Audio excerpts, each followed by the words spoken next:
Luka Gorontalo. Tugas saya di sini ingin mempresentasikan mata pelajaran penanganan anak berkebutuhan khusus dengan judul kekerasan seksual pada anak. Dosen pembimbing saya Ibu Fitriana Fataya MPD.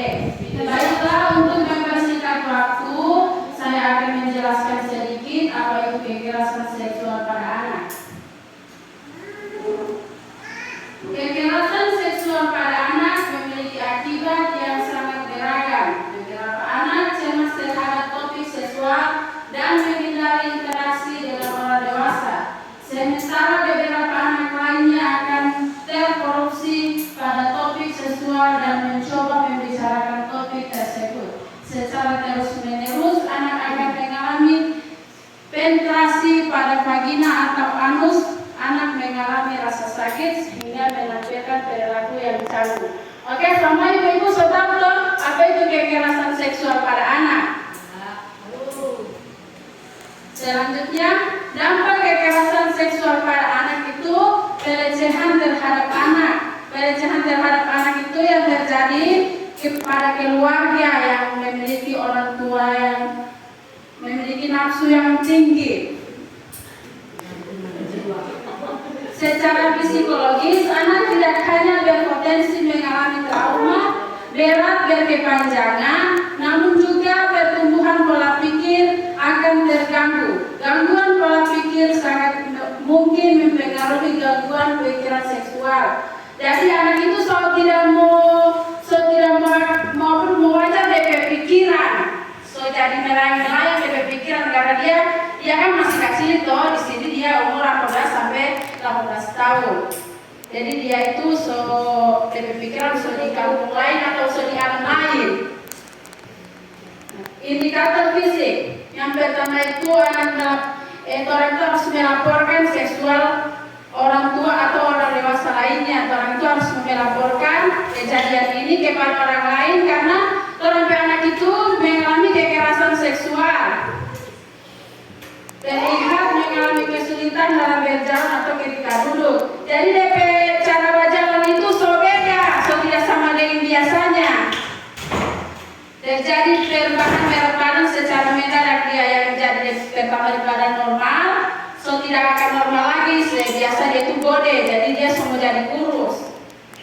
Seringkali mengalami gangguan, menolak mengikuti kegiatan olahraga, perubahan yang negatif, mengeluhkan adanya rasa sakit di vagina tanpa alasan medis. Jadi dia itu kalau sakit-sakit kemaluan atau vagina.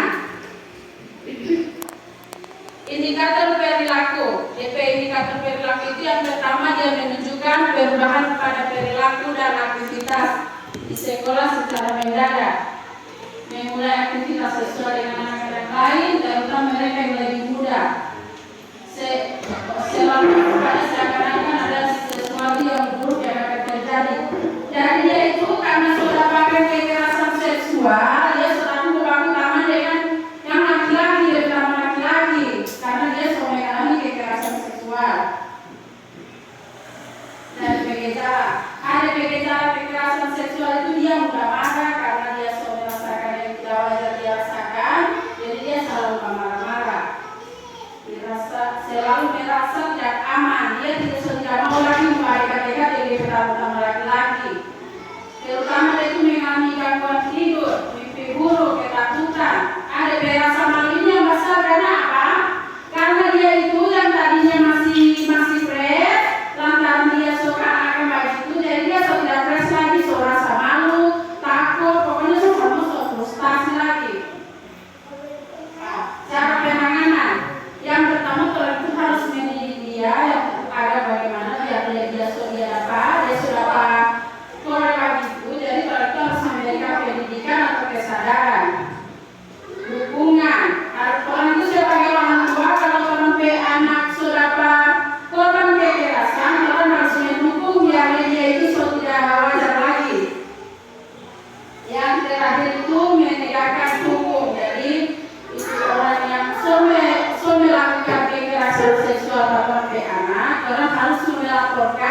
kepada pihak yang berwajib supaya orang dapat apa namanya itu ya?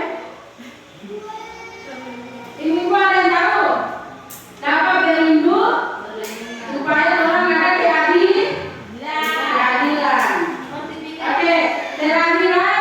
Jadi untuk ibu-ibu di sini orang kan soal anak-anak toh. Jadi orang mesti jaga orang ke anak-anak dari kekerasan seksual. Untuk anak-anak perempuan atau cewek bagi laki-laki orang mesti menjaga orang dari kekerasan. Tidak lagi orang kesedihan orang bermain tanpa yang apalagi dapat lihat orang tua yang memang lebih nafsu itu tinggi sekali. Ceritanya kalau menjadi bahasa orang itu orang tua yang mempunyai nafsu anjing, oke? Jadi sini paham toh? Orang harus menjaga orang anak dari kekerasan seksual. Baiklah, terima kasih materi saya pada hari ini. Semoga bermanfaat. Orang harus menjaga orang anak dari kekerasan seksual dan orang tua karena kebanyakan dunia sekarang itu ada anak yang menikah di usia ini. Terima kasih. Saya Rizwan Otu. Assalamualaikum warahmatullahi wabarakatuh. Waalaikumsalam.